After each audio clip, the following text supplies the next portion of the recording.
Hi hello నమస్తే welcome to my channel by channel కొత్తగా చూస్తున్నట్టయితే ముందుగా సబ్స్క్రైబ్ చేసుకోండి. అలాగే నేను చెప్పే వీడియో నచ్చితే మాత్రం అందరికీ షేర్ చేయండి భయ్య. అయితే రోజు మన టాపిక్ వచ్చేసి మన కల్కి సినిమా గురించి అయితే మాట్లాడుకున్నాం భయ్య. నిజానికి కల్కి సినిమా ఇప్పటికే 1000 కోట్లు దాటి అసలు వసూల్లో మామూలు రేంజ్లో అయితే పోవట్లేదు. నిజం చెప్పాలంటే ప్రభాస్ అన్న ఫ్యాన్స్ అసలు మామూలుగా ఎంజాయ్ చేయట్లేదు భయ్య.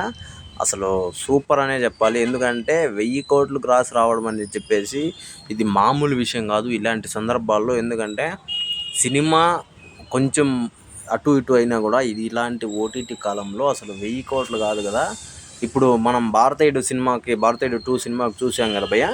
అసలు దాదాపు 200 కోట్లు కూడా కలెక్షన్ చేయలేదు ఇంతవరకు. ఆ పరిస్థితిలో ఉంది ఆ సినిమా. కాబట్టి మనము ఇప్పుడు 1000 కోట్లు అనేసి ఇది చాలా చులకనగా కొంతమంది హేటర్స్ అయితే చూస్తున్నారు భయ్య. దానికోసమని ఈ వీడియో చేస్తున్నాను.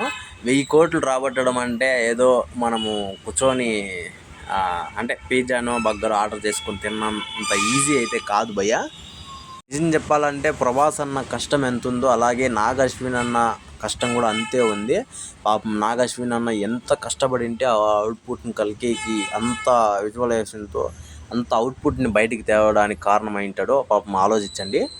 మరి కొంతమంది నిజంగా అసలు ఎందుకు పుడతారో కూడా తెలియదు. ఆయన డైలాగ్ నాకు వచ్చేస్తుంది, ఎందుకు పుడతారో కూడా తెలియదు. ఎందుకంటే వీళ్ళు 1000 కోట్లేగా అదేమో పెద్ద గగనంలాగా చెప్తున్నారు అది ఇది అని చెప్పేసి.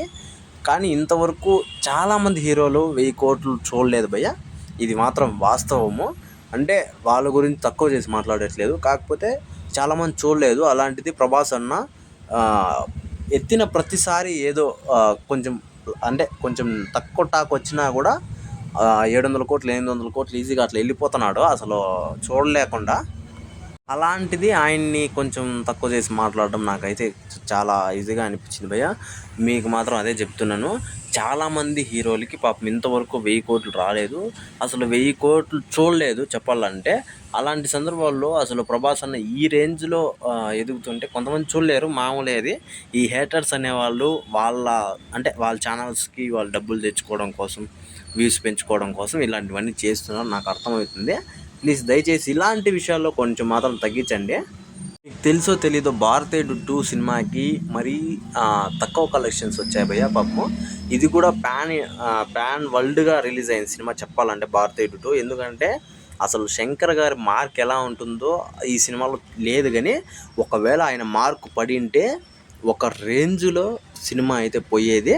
కాబట్టి ఏ హీరోని తక్కువ చేసి మాట్లాడకండి. వాళ్ళకంటూ ఒక్కొక్క మెట్లో ఒక్కొక్కరు పెద్దగా ఉన్నారు, వాళ్ళకంటూ ఒక ఇది ఉంది. కాబట్టి ఏ హీరోని తక్కువ చేసి మాట్లాడకండి.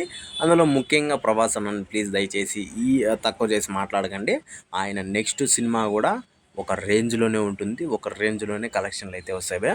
అయితే ఈ విషయం మీద మీరేమనుకుంటున్నారు కింద కామెంట్లో తెలియజేయండి. మర్చిపోకుండా తప్పకుండా దయచేసి